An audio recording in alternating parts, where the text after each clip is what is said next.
So mga kaso for today's video no, gagawa pala ako ng, magluluto tayo ng zucchini cream o cream zucchini sa pabay tawagan na. So let's start mga housewife. Doon na ko mga housewife nga doon na lang ning atong zucchini no kay ambot lang unsaon ni sunod adlaw madaot ra nya daghan ra akong ricotta 240 gram. So kung gamay ra kayo duha ra dili kayo even ang ato ang zucchini. So to na ning sugdan no. Ato ko gasan then slice na to din butang sa padella.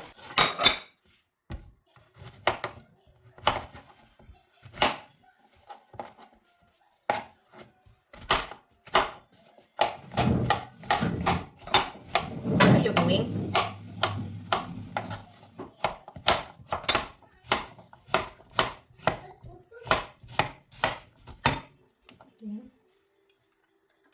I keep na ng only one kay ako ang butangan og carrot o zucchini no. Kaya ng garlic. Ganito kami dito sa bahay no. Akong asawa gyud iyang cut ning ako nga and then ipakuha ning green kay pait daw ni. So ako naman pong sundugon kada luto na ko garlic na. Mo ni yang style no magluto. Pakuha gyud ang green or heart. Okay. Duha ra ka garlic akong butang. Oil. Igo ra gyud siya nga muluto ang atong zucchini o atong ang garlic. Stir fry ba? No onion ha, there's no onion here. Kaya lahi sila diri no, mga housewife. Kaya iwan ko ba kung pareho ba sa lahat ng time, pero katasin ko sa kanila kung onion lang, kung garlic lang, yun ang niluto sa atin kasi. Kuan no, parehas. Onion, garlic. Pagsama sila magluto ni either onion or garlic. Garlic lang lahat din, onion lahat. Ayan natin pasta. 351 or 350. Okay.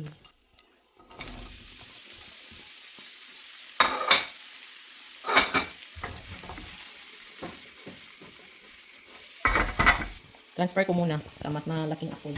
Lagyan natin. Oh. Lagyan natin na yung asin at saka paminta.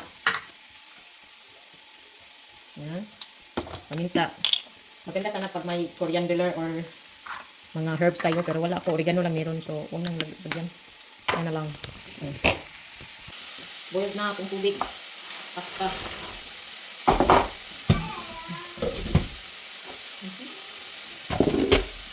Cheese. Kailangan talaga may cheese, no? Para masarap ang ating pasta.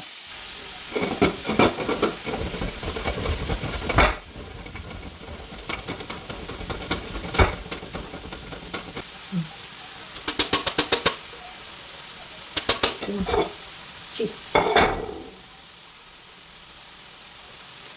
Umana siya makaswert, no? Maluto na na. Karon, ready to. Mag-blender. I-blend natin yung ating zucchini, lagay natin dito sa loob. Ayan. Wait. Ayan siya. Ayan. Lagay na natin lahat dyan. Para ma-blend natin ng kuan ba tarong atong butang ng tubig nga gikan sa pasta, no? Na. Buhato na to eh. Ano nang si Samili, oy.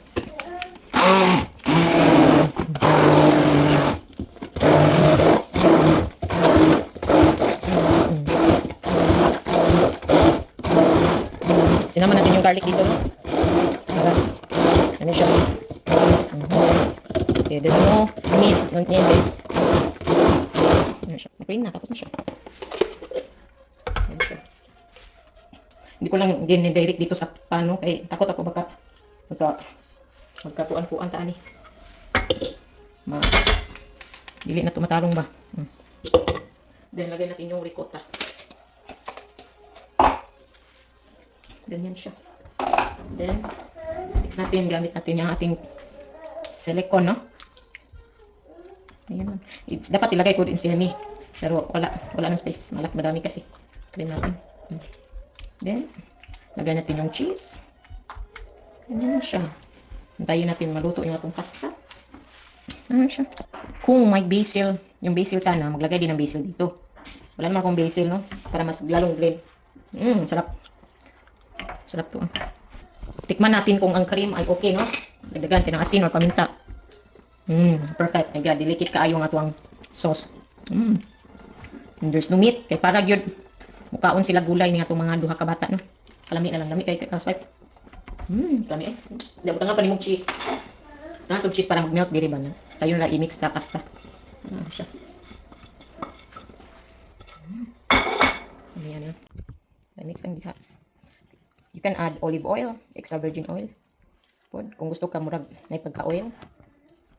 Di kayo uga, you can add. Pindi lang yun sa trip. Sana lami, ganahan mga bata ka. Okay, it's almost lunchtime na sa mo. Tilawan na to nila itong pasta. Kay bisan pa og ano ang minutes. Sakto, pero kaning pastahan ni dugay ni siya maluto ba. Wait sa sam. So ayan, magka-swipe. Ano ko na siya, eh? Maglago trabakuan na ay magsige og ang basa. Magsige og usok.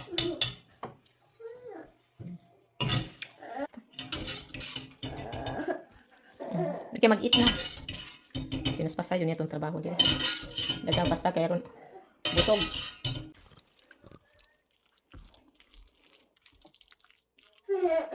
Why? Oh, perfect itong sauce. Dili na kulang. Gutom na dun si Samo ay. Ay, mag-eat na lagi ta. Kapit naman ko ni mahumang. Pagkaon ako sa isang bata. Dili na kay isapot na. Kaya gutom. Eat. Let's eat. Nauna tang taspat. Unta approve sa mga bossing na to diri no. Kaon na po ay gutom na. Ano niya atong kuno? Sudan. Atong kaunon. Umi wa. Lami lang kaswat. Delicate tayo. Umi.